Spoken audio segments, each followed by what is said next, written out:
वहीं जालौन में बुंदेलखंड एक्सप्रेसवे पर दर्दनाक सड़क हादसा देखने को मिला। सड़क हादसे में 2 लोगों की मौत हो गई।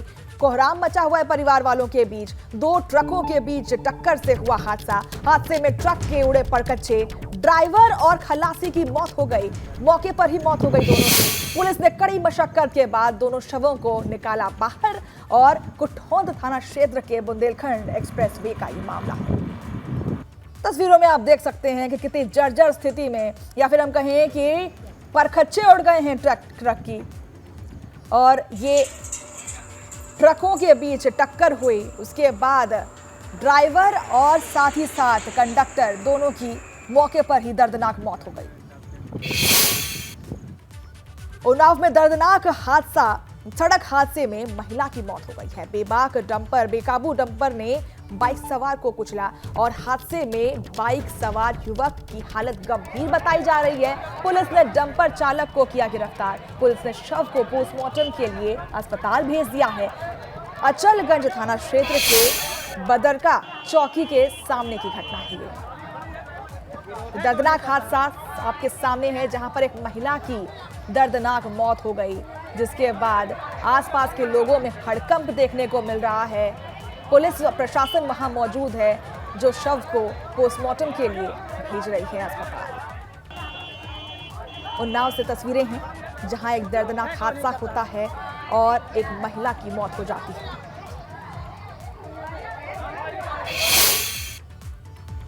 गाजीपुर में अंसारी बंधुओं पर प्रशासन की कार्रवाई जारी है। मोहम्मदाबाद के होटल मिड टाउन में छापेमारी की गई। छापेमारी के दौरान कई विभागों के अधिकारी रहे मौजूद। जीएसटी, खाद्य आपूर्ति और श्रम विभाग का छापा है और छापेमारी में पुलिस की कई कागजातों को किया जब्त।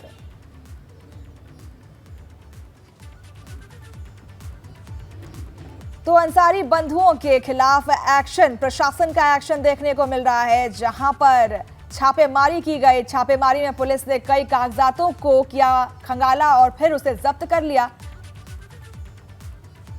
अंसारी बंधुओं के खिलाफ ये बड़ा एक्शन देखने को मिल रहा है। लोकल स्तर से शिकायतें हम लोगों को काफ़ी मिल रही थी। यहाँ पे लोग रात में रुकते हैं और यहाँ की गतिविधियाँ ठीक नहीं है, और इसलिए जो है सारी टीम ने इसकी जाँच की है और सभी टीमों ने लगभग जांच कर ली है और जैसी रिपोर्ट आएगी उसकी आगे कार्रवाई की। नमस्कार, मैं हूं आपके साथ मनीषा सिंह और आप देख रहे हैं एबीपी गंगा। खबर सबसे पहले एटा से आ रही है, जहां पर दबंग भू माफिया का आतंक देखने को मिल रहा है। कब्जा करने की नीयत से ज्वेलर की दुकान में तोड़फोड़ की। भू माफिया ने मनोज गुप्ता की दुकान में की तोड़फोड़। दबंग भू माफिया ने दुकान के कुछ हिस्सों को किया ध्वस्त। करीब 10 करोड़ की बताई जा रही है ज्वेलरी की दुकान की संपत्ति।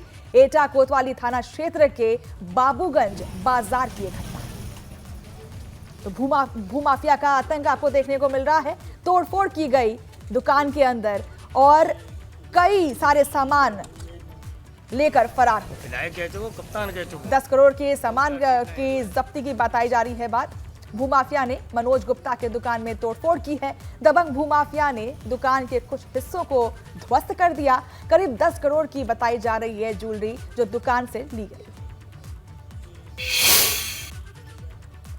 नोएडा में पुलिस और बदमाशों में मुठभेड़ हुई है। एनकाउंटर में नवीन नाम के बदमाश के पैर में गोली लगी। मुठभेड़ के दौरान 2 अन्य अपराधी भी फरार हो गए। फरार अपराधियों की गिरफ्तारी के लिए सर्च ऑपरेशन जारी है। मुठभेड़ के दौरान लूट की कार जब्त की गई है। 2 दिन पहले बदमाशों ने लूटी थी कार। घायल बदमाश के पास से हथियार और कारतूस बरामद किए गए हैं। नोएडा के सेक्टर 113 थाना क्षेत्र का ये मामला है। तो नोएडा की वारदात के बारे में हम आपको बता रहे हैं, जहां पर मुठभेड़ हुई है पुलिस और बदमाशों के बीच में। नोएडा 113 पर ये घटना हुई है, जहां पर मुठभेड़ हुआ और अपराधी जिसमें से कुछ पकड़े गए और कुछ फरार हो गए। मुठभेड़ के दौरान 2 अन्य अपराधी जो थे बदमाश के साथ, ये देखिए गिरफ्त में किस तरीके से अपराधी को लेकर के पुलिस जा रही है। इसके साथ ही 2 साथी फरार हो गए हैं, जिसकी छानबीन अभी जारी है, सर्च ऑपरेशन जारी है। मुठभेड़ के दौरान लूट किए गए कार जब्त किए गए और 2 दिन पहले बदमाशों ने ये कार लूटी थी, जिसको अब जब्त कर लिया गया है। क्रेटा कार है ये और जिसको जब्त कर लिया गया है। साथ ही घायल बदमाश के पास से हथियार और कारतूस भी बरामद किए गए हैं। नोएडा के सेक्टर 113 थाना क्षेत्र का यह मामला है।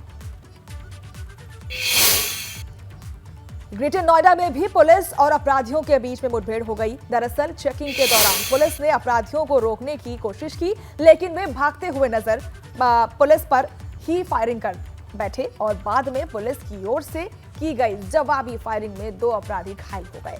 दोनों घायल अपराधियों को बिल्लू फौजी और सत्य घंघोला, इनका नाम है, सुंदर भाटी गैंग के सदस्य बताए जा रहे हैं। पुलिस की माने तो पकड़े गए दोनों ही अपराधियों पर लूट, हत्या और रंगदारी सहित कई मामले दर्ज हैं और पुलिस के इनके लंबे वक्त से तलाश कर रही थी। गिरफ्तार अपराधियों के पास से अवैध हथियार के साथ ही कार भी जब्त की गई है। इकोटेक 1 कोतवाली थाना क्षेत्र की GBU यूनिवर्सिटी के पास पुलिस और बदमाश के बीच मुठभेड़ हुई। आपको बता दें कि नोएडा पुलिस कमिश्नर लक्ष्मी सिंह के निर्देश पर नोएडा और ग्रेटर नोएडा में अपराधियों के खिलाफ पुलिस का एक्शन लगातार जारी है और इसी के जद में आप देख सकते हैं कि इस मुठभेड़ में ग्रेटर नोएडा में ये मुठभेड़ हुई बदमाश और पुलिस के बीच में, जिसमें बंदूक और कारतूस भी बरामद हुए हैं। साथ ही साथ बदमाश भी पकड़े गए हैं। अगली खबर अमरोहा से है, जहां पर स्टंटबाज दूल्हा और उसके साथियों पर कार्रवाई हुई। पुलिस ने ऑडी कार सहित 3 स्कॉर्पियो को भी जब्त कर लिया है। कार की छत पर स्टंट करने वाले 3 युवक गिरफ्तार हो गए हैं। सैद नगली थाना क्षेत्र के गलसुआ गांव का यह मामला है। तो ऑडी सहित 3 स्कॉर्पियो को जब्त कर लिया गया है पुलिस के द्वारा। 2 दिन पहले एक वीडियो वायरल हो रहा था, जहां पर दूल्हा ऑडी के सनरूफ पर बैठकर उत्पात मचाता हुआ दिख रहा था, जिसके बाद अब पुलिस ने कार्रवाई की और अब दूल्हे राजा को और साथ ही उनके 2 साथियों को गिरफ्तार कर लिया है और साथ ही साथ 1 ऑडी और 3 स्कॉर्पियो जब्त कर लिए गए हैं। वहीं शामली में नाबालिग लड़कों में हुआ विवाद इतना बढ़ गया कि 2 पक्षों में जमकर मारपीट हुई, जिसमें महिला समेत 6 लोग गंभीर रूप से घायल हो गए। दोनों पक्षों ने पुलिस को तहरीर देकर कार्रवाई की मांग की है। तस्वीरों में आपके टीवी स्क्रीन पर आप देख सकते हैं, घायल लोग वहां पर अपना इलाज करा रहे हैं। अस्पताल की तस्वीरें हैं जहां महिलाएं भी मौजूद हैं। महिलाएं भी उन घायल लोगों में मौजूद हैं, शामिल हैं। बच्चों की लड़ाई में 2 गुटों में मारपीट होती है और ये मारपीट इतनी ज्यादा बढ़ जाती है कि फिर लाठी डंडे शुरू हो जाते हैं और उसके बाद घायलों को अस्पताल में भर्ती कराया गया है, जहां पर ये इलाज चल रहा है। शामली का ये वीडियो बताया जा रहा है। ऐसा हुआ जी, मेरा बच्चा सड़क पे था। तो इन बच्चों में लड़ाई, इसका बच्चा जो कहने लगा कि हाँ नहीं जल्दी मैं तुझे मारूंगा। बच्चों में लड़ाई होगी, इसके चच्चा ने उसके मारे वाले के मार दी, उसके मार दी, बात खत्म होगी। वो जो दूसरा वाला चच्चा उसके घर चढ़ के मारे, किसी तरह हम लोग गल लगा तेरा मुँह जहाँ से निकला नहीं छोड़ दूंगा। फिर कोई बात नहीं, बात खत्म होगी। मैंने झुका, मैंने कहा गाड़ी को गिरा तू, मैंने मेरे बेड निकाल ली। फिर लड़ाई होगी, कोई बात नहीं, बात खत्म होगी जी। हाँ बात खत्म हो गई। फिर वो जो लड़का है जो था वो अंदर बैठा था, हम सारी बात उसके ऊपर थूक के गया। फिर इनकी दोनों की लड़ाई बजी, फिर हुआ काम। किस चीज़ से मारपीट हुई है? इन्होंने हमारे पता नहीं क्या जरा था, कहाँ का मामला है? ये खेल मूल्य का है। ये देखो क्या हल कर रखा उन्होंने मेरा। दूसरा पक्ष कौन है वो जिन्हें आपका मारी ने मेरा जरूर है। वो ऐसा हुआ जी, मेरा बच्चा सड़क पे था। तो इन बच्चों में लड़ाई, इसका बच्चा जो कहने लगा कि बच्चों के बारे में लड़ाई हुई। फिर क्या हुआ? फिर सबने बीच बिचा करवा दिया। फिर थूक के गया इसके ऊपर, जालो गुलजार के ऊपर थूक के गया, जालो। फिर लड़ाई बजी इस बात पे। किस चीज़ से मारपीट की? डंडे बजाए इन्होंने, माए पर डंडे, तलवार ले लेते हाथ में। कितने लोग देखो तलवार से हाथ काट कितने लोग रखे घायल इन्होंने। हैं? हमारी तरफ से 4 है 5। चलिए आगे बढ़ते हैं। लक्सर में खनन माफिया के खिलाफ पुलिस की कार्रवाई हुई है। मौके से 3 जेसीबी मशीन और 2 ट्रैक्टर जब्त किए गए हैं। अवैध खनन के आरोप में पुलिस ने जेसीबी और ट्रैक्टर को किया जब्त। पुलिस की कार्रवाई से खनन माफिया में हड़कंप मचा हुआ है। तो खनन माफिया के खिलाफ पुलिस की कार्रवाई आप देख सकते हैं। पीला पंजा वहां दिख रहा है जो बुलडोजर की कार्रवाई करने के लिए तैयार है। पुलिस की कार्रवाई से खनन माफिया में हड़कंप मचा हुआ है। लक्सर की ये तस्वीरें हैं आपके सामने। अवैध खनन के आरोप में पुलिस ने जेसीबी की मदद से वहां पर बुलडोजर की कार्रवाई शुरू कर दी है। नोएडा में एलिवेटेड रोड पर जन्मदिन मनाने का यह वीडियो आपके सामने वायरल हो रहा है। बीच सड़क पर कार पर केक काटने का वीडियो वायरल हो रहा है। बेखौफ युवकों की आतिशबाजी कर खुलेआम काटा बवाल। वायरल वीडियो में दिख रहे हैं 5 से ज्यादा युवक। वीडियो वायरल होने के बाद जांच जुटी है पुलिस। नोएडा के सेक्टर 24 थाना क्षेत्र का ये मामला बताया जा रहा है। बीच चौराहे पर हम आपको कहें एलिवेटेड रोड है, ये आपकी जगह एलिवेटेड रोड पर किस तरीके से आतिशबाजी होती है और बीच रोड पर बर्थडे मनाने का यह वीडियो वायरल हो रहा है। करीब 6 से 7 लोग आपको दिख रहे होंगे। ये सारे लोग उत्पात मचाते हुए दिख रहे हैं बीच रोड पर। युवकों का बवाल सबके सामने है। ये वीडियो वायरल होने के बाद अब पुलिस जांच पड़ताल में जुटी है कि आखिर ये लोग कौन हैं और उन्हें जल्द से जल्द पकड़ा जाए।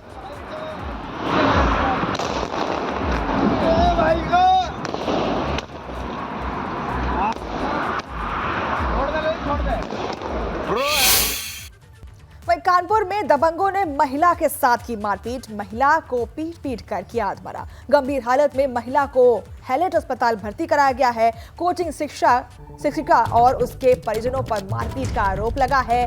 200 रुपए के लिए कोचिंग शिक्षिका पर मारपीट का आरोप लगा है। कानपुर के पनकी थाना क्षेत्र का यह मामला बताया जा रहा है। शिक्षिका पर आरोप लगा है। मात्र 200 रुपए के लिए शिक्षिका पर मारपीट का आरोप लगा है।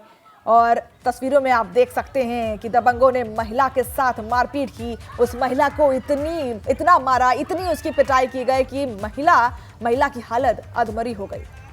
तस्वीरों में आप देख सकते हैं किस तरीके से महिला अधमरी हालत में रोड पर लेटी हुई है और दबंग हैं कि रुकने का नाम नहीं ले रहे। दबंगों ने महिला के साथ मारपीट की और इतनी बुरे तरीके से उसके साथ मारपीट की कि महिला अधमरी हो गई। तस्वीरों में देखिए, ये वही महिला है जिसके साथ मारपीट की गई और उसके बाद दबंगों ने बिल्कुल भी दया दृष्टि नाम की चीज नहीं दिखाई। और अब बात कर लेते हैं यूनिफॉर्म सिविल कोड की। मायावती ने यूनिफॉर्म सिविल कोड के समर्थन का ऐलान किया है। उन्होंने कहा है कि बसपा यूनिफॉर्म सिविल कोड के विरोध में नहीं है, लेकिन भारत में अलग अलग धर्म के लोग रहते हैं। कानून के जबरन ना थोपा जाए और एक समान कानून लागू होगा तो देश मजबूत होगा। उन्होंने आरोप लगाया कि भाजपा संकीर्ण राजनीति के स्वार्थ के लिए काम कर रही है। केंद्र सरकार को महंगाई पर ध्यान देना चाहिए। तो ये बड़ा बयान आ रहा है मायावती की तरफ से, जहां उन्होंने यूनिफॉर्म सिविल कोड का समर्थन किया है। हमारी पार्टी समान सिविल संहिता यानी कि यूसीसी को लागू करने के विरुद्ध नहीं है, बल्कि भाजपा व इनकी सरकार के इसको देश में लागू करने के तौर तरीकों से सहमत नहीं है, जिसमें सर्वधर्म हिताय व सर्वधर्म सुखाय की नहीं, बल्कि इसकी आड़ में इनकी संकीर्ण स्वार्थ की राजनीति ज़्यादा देखने को मिल रही है, जो उचित नहीं है। जबकि इससे ऊपर उठकर तब सरकार को इसे लागू करना चाहिए।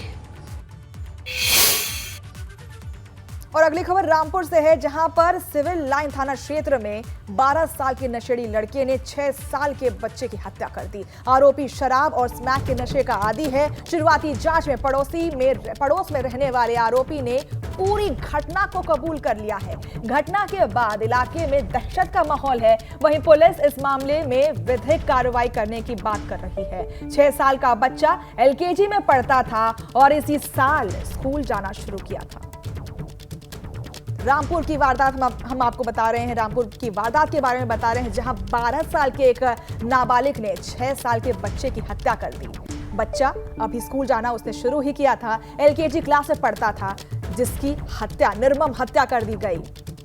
बताया जा रहा है कि अपराधी नशे में रहता था और शराब और स्मैक का आदी था। उसका बच्चा दिन में 10 बजे के करीब से गायब है। इस पर सिविल लाइन पुलिस ने तत्परता से कार्रवाई करते हुए मौके का निरीक्षण किया और पूछताछ करनी शुरू की। उसी में योगेंद्र यादव का पड़ोसी ही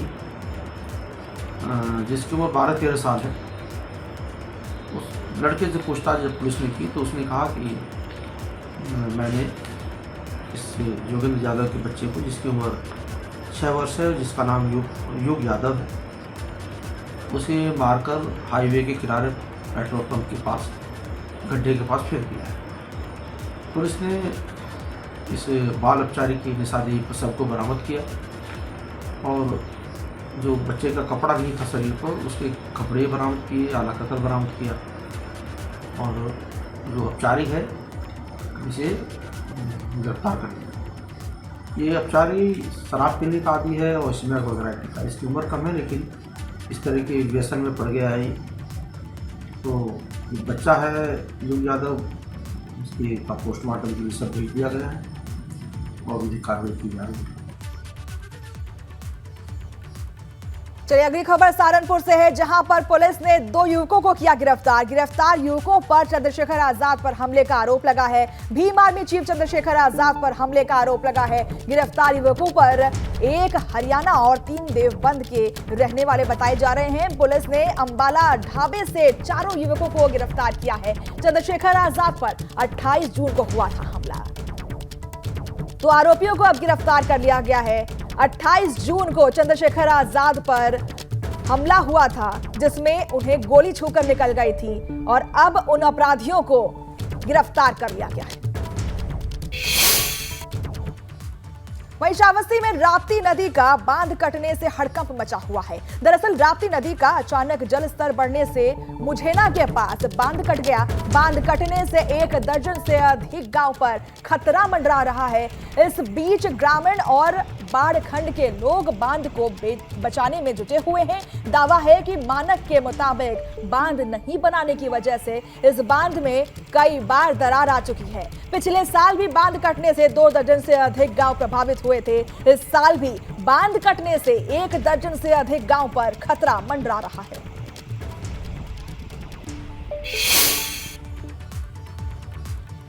बारिश से उत्तराखंड के नदी नालों में उफान आया हुआ है। बद्रीनाथ राष्ट्रीय राजमार्ग मलबा आ जाने की वजह से बंद हो गया है। देर रात लामगढ़ नाले के उफान के चलते सड़क पर भारी मलबा आ गया, जिसकी वजह से सड़क के दोनों ओर लंबी कतार लग गई है।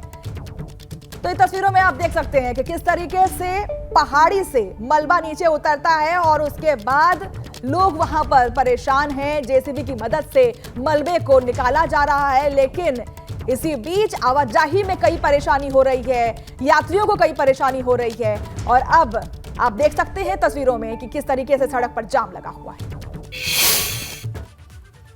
मेरठ में एमडीए की महिला क्लर्क को रिश्वत लेते हुए गिरफ्तार कर लिया गया है। यह कार्रवाई एंटी करप्शन डिपार्टमेंट की तरफ से की गई है। शनिवार को मेरठ विकास प्राधिकरण की महिला क्लर्क को 5000 की रिश्वत लेते हुए रंगे हाथ गिरफ्तार कर लिया गया। कार्रवाई के बाद एमडीए के कर्मचारियों में हड़कंप मचा हुआ है। दरअसल राहुल भड़ल नाम के वकील ने रिश्वत मांगने की शिकायत की थी और कहा था कि प्लॉट के नामांकन के लिए एमडीए की क्लर्क अनीता शर्मा रिश्वत मांग रही थी, जबकि सभी कागजात मौजूद थे।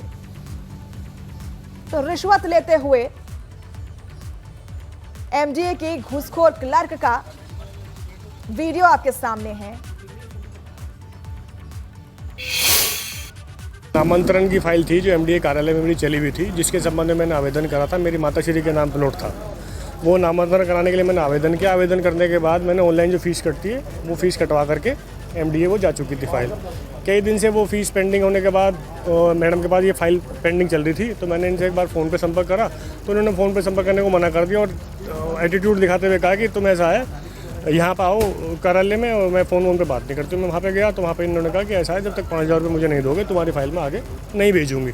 इस करके बाद मैंने वहाँ से मैडम से निवेदन करा, मैडम ऐसा है कि पर्सनल फाइल है, पेशे से वकील हैं हम, आप ऐसे कैसे ना करें, फाइल को मेरी आगे फॉरवर्ड कर दें। तो फिर जब ये नहीं मानी, इन्होंने कहा वकील हो तो कोई तोप थोड़ी हो, तुम वकील हो तो कोई तोप थोड़ी हो, पैसे के बिना फाइल आगे नहीं बढ़ेगी। फिर मैंने इनसे निवेदन करा, मेरी फाइल कल तक रोक लो, मैं कल पैसे दे दूँगा। तो फिर 1-2 दिन का समय, ईद वगैरह आ गई, छुट्टी हो गई, तो आज इन्होंने कहा फिर से फ़ोन आया कि अगर तुम्हारी पैसे नहीं लेकर आए हो तो मैं तुम्हारी फाइल आज खारिज कर दूँगी। इस करके जो है फिर मैं आज इनके फ़ोन आने के बाद मैं दोबारा से इनके कार्यालय गया, एंटी करप्शन में शिकायत करके तब जाके ये मामला।